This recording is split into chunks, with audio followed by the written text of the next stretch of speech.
चलिए दोस्तों, कहानी को शुरू करते हैं। एक गांव में एक आदमी था।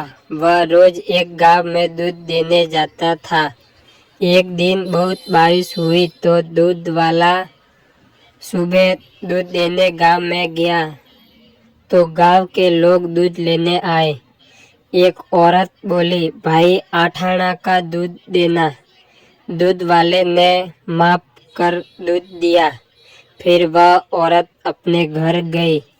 घर जाकर लाइट चालू करके दूध को देखा तो दूध में मेंढक कूद रहा था। औरत डर गई कि दूध में मच्छर पैदा हो सकते हैं। फिर मेंढक कहाँ से फिर औरत दूध वाले के पास गई। भाई, दूध में मेंढक क्यों है? दूध वाला बोला, बहन जी, 8 आना में तो ही मेंढक ही आएगा, भैंस नहीं आती।